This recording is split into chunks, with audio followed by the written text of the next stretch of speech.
اس وقت اجمل بلوچ صاحب بھی جوائن کر چکے ہیں، ہمارے ساتھ ثنا صاحبہ بھی موجود ہیں۔ اجمل صاحب آپ کی طرف آتے ہیں، بہت شکریہ سب سے پہلے آپ کے وقت کے لیے۔ سر یہ بتائیے گا، یہ جو آنے والا بجٹ ہے جس کے حساب سے ساری چیزیں آلریڈی سامنے آ گئی ہیں کہ یہ بجٹ کس طور کا ہوگا، آپ کو کیا لگ رہا ہے؟ یہ کتنا صنعت کار کے لیے فرینڈلی ہے، یہ کتنا سیلری کلاس کے لیے فیئر ہے، اور جتنے بھی شعبے ہیں جس میں ترقی چاہتے ہیں اس کے لیے کتنا فائدہ مند ہونے جا رہا ہے بجٹ؟ دیکھیں، یہ تو آئے گا تو پتہ چلے گا، لیکن مجھے تو امید نہیں ہے کہ یہ اچھا بجٹ ہوگا یا عوام کی بہتری کے لیے کچھ ہوگا۔ دیکھیں، پاکستان میں بہت سارے لوگ جو ہیں وہ اس وقت کسی چیز کی سکت نہیں رکھتے، نہ کھانے پینے کی اشیاء کے، نہ کسی خریداری کے۔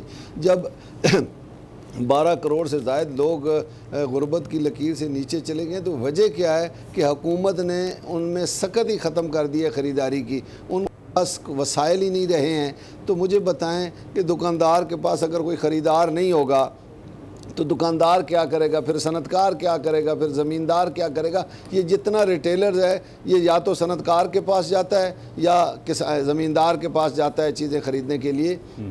تو اس وقت وہ بھی مشکلات کا شکار ہیں۔ 150-60 سے زائد ہماری جو صنعتیں وہ بند ہو چکی ہیں۔ اسی طرح کاروبار، یقین کریں FBR کی وجہ سے لوگوں نے اگر بڑی دکان تھی تو اس کو دیوار ڈال کے چھوٹا کر لیا، 2 حصوں میں کر لیا، 3 حصوں میں کر لیا، ڈر کے مارے ہر روز FBR کے لوگ ان کے دروازوں پہ کھڑے ہیں۔ کم از کم میں تو کہتا ہوں کہ اس بجٹ میں یہ تمام جو انہوں نے پیسے رکھے ہیں مختلف سیکٹرز کے لیے، ایک صحت کے لیے اور ایک لوگوں کی روٹی کے لیے رکھ لیں۔ باقی سڑکیں بے شک ٹوٹی رہیں، ہمیں گزارا چل جائے گا۔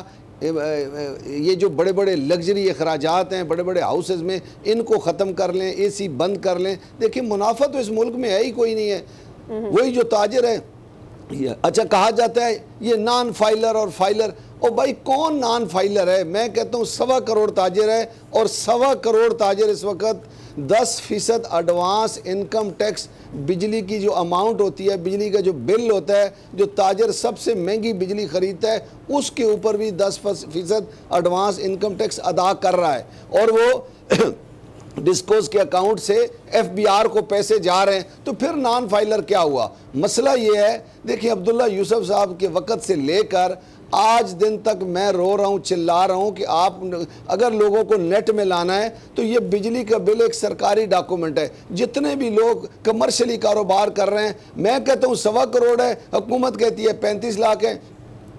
26 سال پہلے عبداللہ یوسف صاحب نے کہا 48 لاکھ ہے۔ تو مجھے یہ نہیں سمجھ آتی، اب تو جس سڑک پہ جائیں دکاندار ہے، بھائی ہم تسلیم کرتے ہیں کہ دکاندار ہے، یہ صرف FBR اماؤنٹ بتا دے کہ جو ان کے اکاؤنٹ میں واپڈا سے آتی ہے، یہ لوگوں کو بتا دے، ہمیں بھی پتہ چلے تاجر کتنا ٹیکس دیتا ہے۔ یہ جو جس فائلر ہیں انہی کو فائلر یہ بنا ہی نہیں سکتے ہیں، ان کے پاس کیپیسٹی نہیں ہے فائلر بنانے کی۔ دوسرا، ایک کیپیسٹی نہیں ہے، دوسرا جو لوگ ہیں وہ جب جاتے ہیں، ہم نے کئی دفعہ ایکسیس دیا کہ آئیں مارکیٹوں میں ہمیں بتائیں کہ کون لوگ ٹیکس نیٹ میں نہیں ہیں، انہوں نے ادھر سے بھی پیسے لینا شروع کر دیے۔ سبسکرائب کریں اور بیل دبائیں تاکہ کوئی خبر رہ نہ جائے۔